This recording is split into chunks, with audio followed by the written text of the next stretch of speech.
और बताओ भाई, कैसे हो? जिम वगैरह सही चल रही है? देख रहा हूँ आजकल तुम्हारी बॉडी बहुत तगड़ी बन रही है।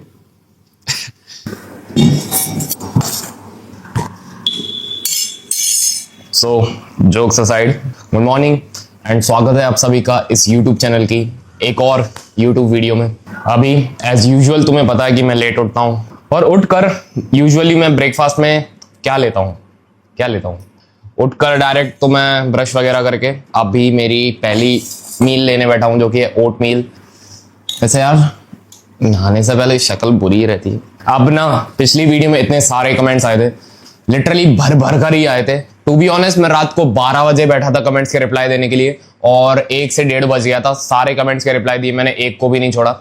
एक टाइम था जब मैं भी डियोन, साकेत इन सबको कमेंट्स करता था लेकिन रिप्लाईज नहीं आते थे। तो मुझे पता है कि कैसा लगता है जब रिप्लाई नहीं आते। इतने अच्छे अच्छे कमेंट्स करते हैं फिर भी रिप्लाई नहीं आते, तो वो मैं फीलिंग समझता हूँ। इसलिए मैं ये सोचता हूँ कभी किसी का दिल ना दुखे और एक कमेंट मतलब दिन में 1 घंटा देने में क्या ही जा रहा है। सभी कमेंट्स के रिप्लाई दे दो, मेरे लिए ही तो आए। किसी और के लिए आते तो कोई और कर देता, लेकिन जब मेरे लिए ही आए तो मेरी जिम्मेदारी बनती उनका रिप्लाई देना। एंड पिछली वीडियो में मैंने तुमसे एक प्रॉमिस भी किया था कि अब से जो भी कमेंट मुझे अच्छा लगा करेगा उसे अपनी नेक्स्ट वीडियो में मेंशन जरूर किया करूंगा। तो एक कमेंट है, मैं देख के बताता हूँ वो कौन सा कमेंट है। तो भाई वो कमेंट है रोहन की तरफ से।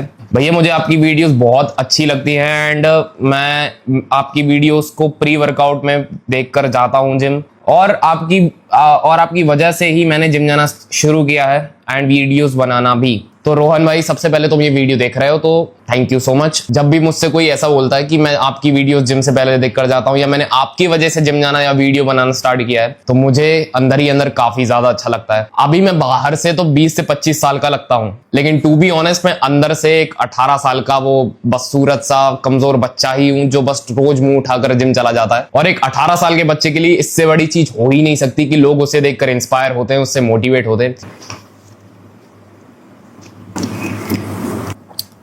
वाह क्या बनाया है। इसमें 526 कैलोरीज हैं, 37 ग्राम्स ऑफ प्रोटीन, फैट वगैरह कमी है, कार्ब्स अच्छे खासे हैं। इससे मेरा पूरा दिन ही बढ़िया चला जाता है क्योंकि मैं इसके बाद जो भी खाऊंगा वो रूखा सूखा ही खाऊंगा। तो ये मील मुझे पर्सनली काफी सही लगती है, तुम इसे ट्राई कर सकते हो। घर का जो दलिया होता है मैं स्टार्टिंग में वही खाता था, और घर पर ऐसे अगर कोई भिंडी लौकी की सब्जी बन जाती थी जो मुझे बिल्कुल पसंद नहीं थी, मैं मम्मी से कहता था मुझे दलिया बना दो, मैं दलिया खा के सो जाता था। तो अच्छा खाओ, अच्छा देखो, अच्छा काम करो, तुम्हारे साथ फिर अच्छा होने से कोई नहीं रोक सकता। ठीक है, तो मेरी बातें तो बहुत हो गई। अब तुम सोच रहे हो ये कौन सी नई लोकेशन है, तो ये मेरा छत है। मैं यहाँ कम से कम कितने सालों बाद आया हूँ। ये कुछ ऐसा छत है। ज्यादा उधर पीछे नहीं बताऊंगा क्योंकि कच्चे सूख रहे हैं फिर तो मुझे जज करोगे भैया कौन से कच्चे पहने हो। ठीक है, तो अब उस चीज के बारे में बात करते हैं जिसका थंबनेल देखकर तुमने इस वीडियो पर क्लिक किया है। वो है how to start fitness content creation. अभी के टाइम अगर तुम यूट्यूब पर जाओगे और वहां सर्च करोगे that how to create content, तो तुम्हें लाखों वीडियोस मिल जाएंगी। उन लाखों वीडियोस में करोड़ों लोग मिल जाएंगे जो तुम्हें एलिमेंटल चीजें ही बताएंगे। ये वाला कैमरा ले लो, ये वाली लाइट ले लो, तो तुम अच्छा कंटेंट बना लोगे। लेकिन कोई बैकग्राउंड की रियलिटी नहीं बताता कंटेंट क्रिएशन की। देखो आज 2025 चल रही है, तो तुम्हारे सामने 2 तरीके हैं कंटेंट बनाने के।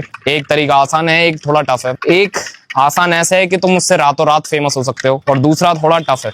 आसान वाला है छपरी कंटेंट बनाना, जैसे कि तुम अपनी टी शर्ट वगैरह निकाल कर लड़कियों के रिएक्शंस ले सकते हो, पब्लिक रिएक्शंस ले सकते हो। और दूसरा तरीका थोड़ा मुश्किल है, वो है जेन्युइन कंटेंट बनाना। जेन्युइन कंटेंट का वायरल होना बहुत ज्यादा टफ होता है, लेकिन जब एक बार वायरल होता है तो उससे जो तुम्हें ऑडियंस मिलती है वो ऑडियंस नहीं होती, वो भाई होते हैं जो तुम्हें हर एक कंडीशन में, हर सिचुएशन में, हर लेवल पर सपोर्ट करते हैं। वो तुम्हें देखकर आते हैं, ना कि तुम्हारी छपरीपंती या बकचोदी को देखकर। मम्मी तो नहीं जैसे कि तुम लोग हो, तुम मुझे ही देखने आते हो ना। ठीक है, तो कंटेंट क्रिएशन में दूसरी चीज जो आती है वो है प्रॉब्लम्स क्या क्या फेस करनी पड़ती हैं कंटेंट क्रिएट करते वक्त। अगर तुम इंडिया में हो और तुम कंटेंट क्रिएट करते हो या वीडियोस बनाते हो, तो तुम्हारा वीडियोस वायरल होना बहुत ज्यादा टफ है।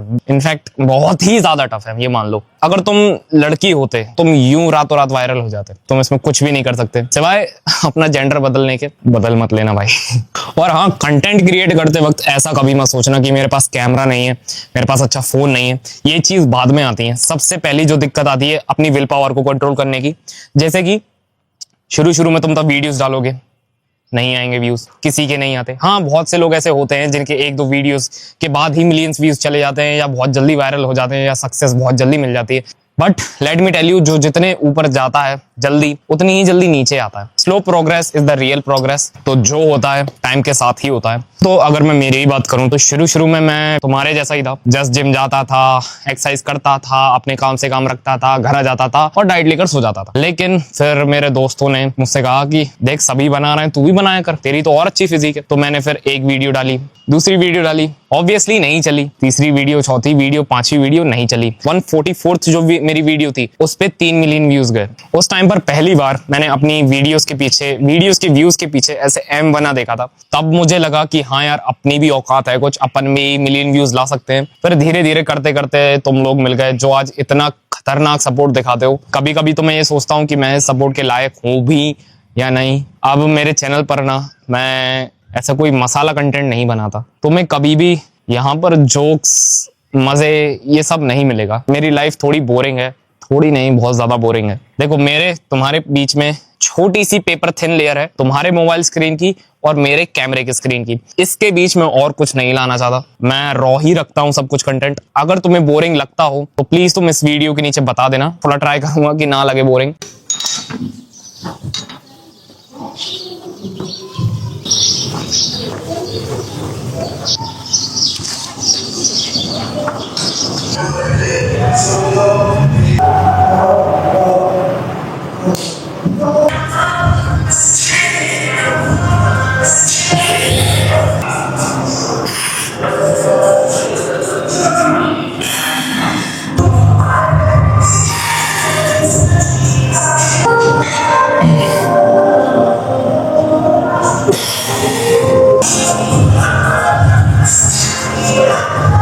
पूरे एंटायर वीक में अगर मुझे किसी डे का सबसे ज्यादा इंतजार होता है तो वो आज का दिन है। अब हर किसी का एक फेवरेट डे जरूर होता है। किसी को चेस्ट करना पसंद है, किसी को लेग करना पसंद है, किसी को आर्म्स, और मुझे सबसे ज्यादा ट्रेन करना पसंद है मेरे शोल्डर्स। इस दिन मैं जिस दर्द में रहता हूँ वो एक अलग ही सीमा पे है। पूरे हफ्ते सिर्फ एक एक्सरसाइज को करने का सबसे ज्यादा वेट करता हूँ, वो है साइड डंबल रेजेस। क्योंकि इसमें मैं जो अपने साइड डेल्ट में जो दर्द पैदा कर पाता हूँ वो मैं किसी भी मसल में नहीं कर पाता। मैं भगवान से यही प्रे करता हूँ कि जो दर्द मुझे इस एक्सरसाइज में होता है वो काश हर एक्सरसाइज में होने लगे ना, मेरी पूरी बॉडी बन जाए।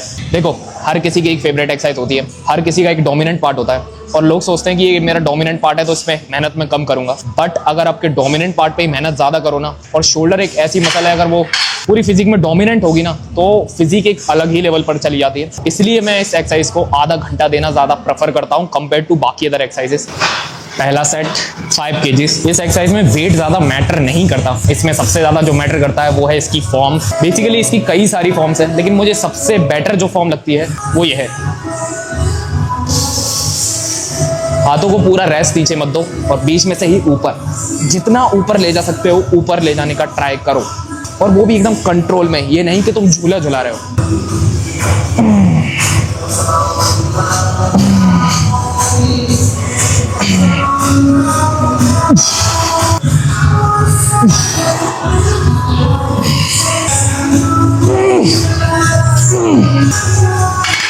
अगर मैं इस एक्सरसाइज में एक टिप दूं तो वो मैं यही दूंगा, हमेशा अपना एक जो सेट करो उसमें कई बार रोको। देखो जब भी हम शोल्डर को करते हैं, एक बार किया, 2 बार किया, 3 बार किया, चौथी बार नहीं हो रहा तो यूं होने लगते हैं ना, वो नहीं करना।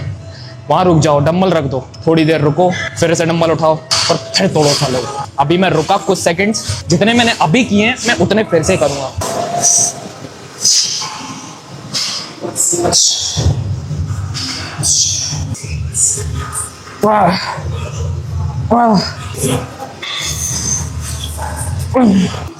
देखो अब मेरी फॉर्म बिगड़ी, मैं फिर से रख दूंगा। ये एक फर्क है एक ईगो लिफ्टर में और एक स्मार्ट लिफ्टर में। अगर ईगो लिफ्टिंग करोगे हो सकता है क्या, बनी जाएगी जल्दी बॉडी। एक दिन ईगो लिफ्ट करते करते ईगो बनेगी, बॉडी रह जाएगी।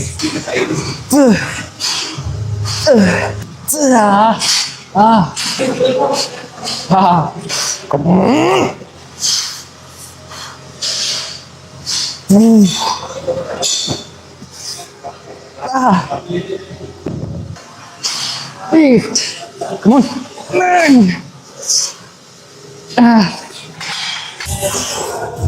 पहला सेट डन, 100 रेप्स का टारगेट था और 100 अचीव किए। अब बारी है दूसरे सेट की। दूसरे सेट में मैं चूज करता हूँ 7.5 kg। अब देखो वेट बढ़ा है तो रेप्स घटेंगे। अभी 100 रेप्स का टारगेट था, 25 रेप्स घटा दिए उधर से मैंने। 100 से 25 माइनस करोगे तो 75 रेप्स। ये मेरा टारगेट है इस सेट का। अब तो मुझे कमेंट्स में लिख सकते हो कितना वीक बच्चा है, बच्चा ही हूँ।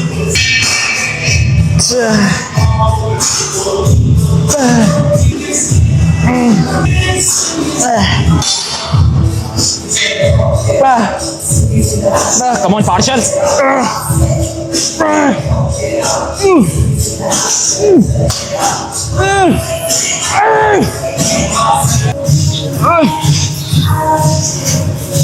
ओ तेरी भाई 10 है बॉल लगा के, माँ कसम मजा आ जाएगा। 1 2 3 1 2। अभी आग लग रही है मेरे शोल्डर में। और अगर आपको लगता है कि लेग डे के दिन सबसे ज़्यादा दर्द होता है तो कभी कैमरे को एक ही पोजीशन में पकड़ के देखना और फिर कहना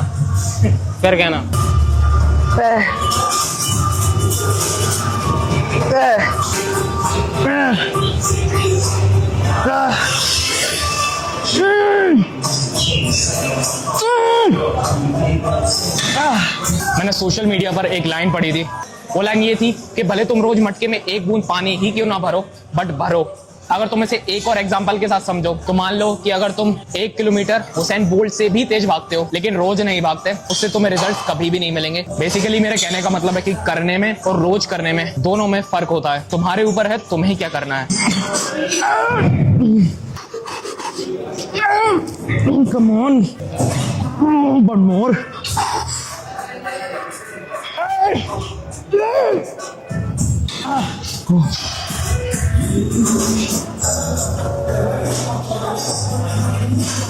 मैं चाहता हूं कि जो फील मुझे शोल्डर में आता है वही फील मुझे अगर हर मसल में आने लगे तो बॉडी कहां से कहां पहुंच जाए। मैं ये चाहता हूं कि हर एक्सरसाइज मेरी ऐसी ही हो। आखिरी मूवमेंट रियर डेल्ट के लिए। ये मैंने सबसे पहले जे कटलर को करते हुए देखा था, उसके बाद मैंने इसे एक बार ट्राई करके देखा, मुझे बहुत ज़्यादा इफेक्टिव लगी रियर डेल्ट के लिए। Come on, come on, easy. Come on, 10 seconds hold. 1 2 3 Come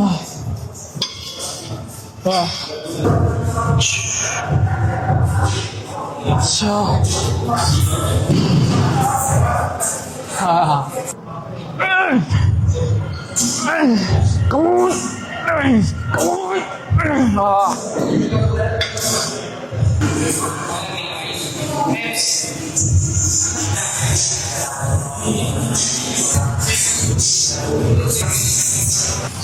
अभी तक अगर तुम ये वीडियो देख रहे हो, क्या पता देख रहे होगे कि नहीं, तो एक ही चीज़ कहूँगा तुमसे कि जल्द से जल्द कंटेंट क्रिएट करना स्टार्ट कर दो। एंड फेमस होने के बाद मुझे भूल मत जाना, क्योंकि मुझे पता है तुम हो जाओगे।